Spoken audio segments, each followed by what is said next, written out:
मां हंसवाहिनी क्लासेस में आप सभी का स्वागत है। आज हम आपको क्लास 9th के मैथ का एनसीईआरटी बुक की प्रश्नावली 1.1 के सभी क्वेश्चन को सॉल्व करवाएंगे। ठीक है, आज आइए देखते हैं। क्वेश्चन नंबर फर्स्ट है, क्या शून्य एक परिमेय संख्या है तथा क्या इसे आप p बटा q के रूप में लिख सकते हैं, जहां p और q क्या है, पूर्णांक है और q इक्वल नहीं है 0 के। ठीक है, देखिए अगर कोई परिमेय संख्या, जैसे अगर ये 5 को दिखा देते हैं तो 5 एक परिमेय संख्या है और किसी संख्या के नीचे अगर कोई नंबर नहीं दिखता है तो उसके नीचे 1 दिखाया जाता है। जैसे यहाँ पे इसका हर क्या होगा 1।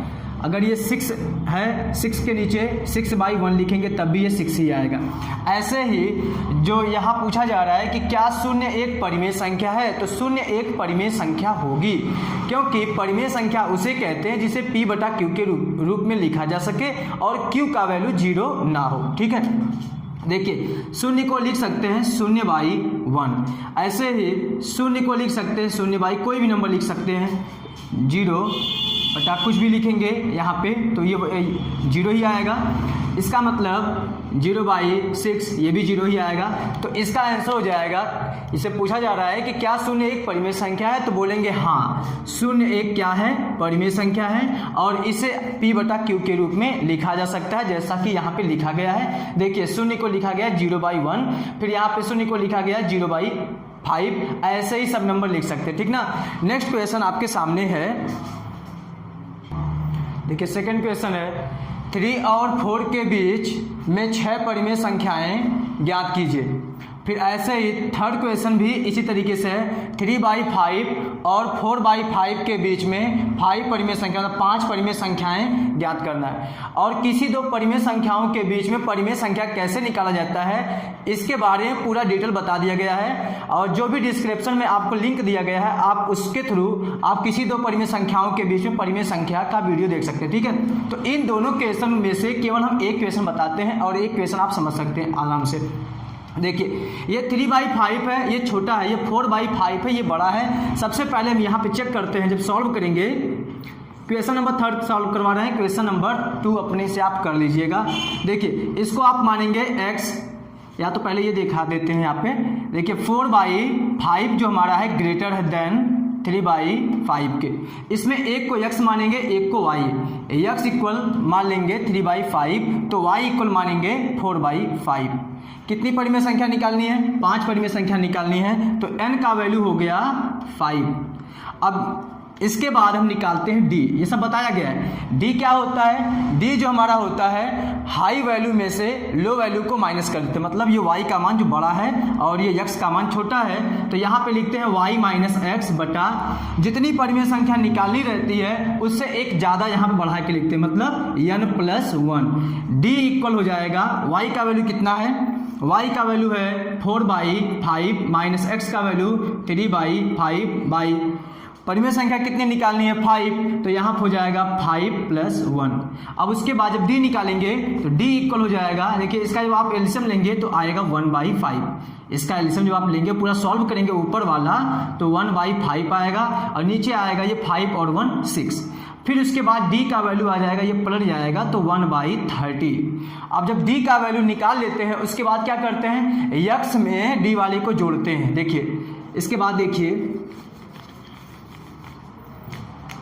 फर्स्ट परिमेय संख्या हो जाएगी x प्लस डी, सेकेंड परिमेय संख्या होती है x प्लस 2d, थर्ड परिमेय संख्या x plus 3d and fourth परिमेय संख्या हो जाएगी x प्लस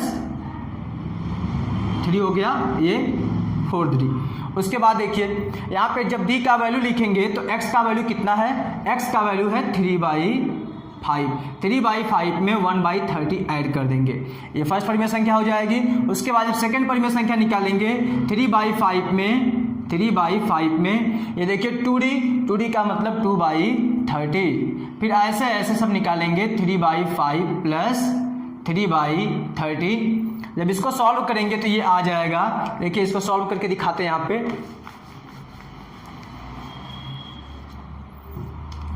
3/5 प्लस 1/30। जब इसका आप एलसीएम लेंगे तो एलसीएम आएगा 30 को 5 से डिवाइड करेंगे 6 आएगा, 6 का 3 मल्टीप्लाई करेंगे 6 3 जा 18 प्लस 30 को 30 से डिवाइड करेंगे 1 आएगा, 1 का 1 मल्टीप्लाई करेंगे 1 आएगा। यहाँ पे देखिए हो गया 19/30, तो इसका आंसर हो जाएगा 19/30। सेकेंड परिमेय संख्या आप समझ सकते हैं क्या होगा ये 20/30। थर्ड हो जाएगा 21/30 और उसके बाद फोर्थ जो हो जाएगा 22/30।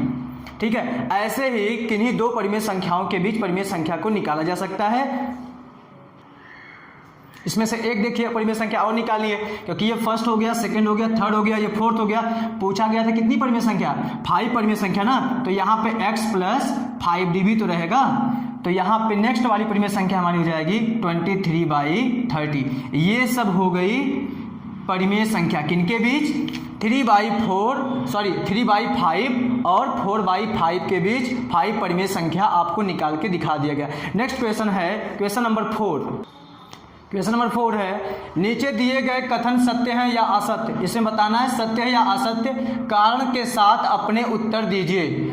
फर्स्ट क्वेश्चन है, फोर्थ का फर्स्ट क्वेश्चन है, प्रत्येक प्राकृत संख्या एक पूर्ण संख्या होती है। देखिए प्राकृत संख्या क्या होती है, इसके बारे में पहले ही वीडियो में बता दिया गया है। प्राकृत संख्या जो होती है 1 से स्टार्ट होती है, ठीक है।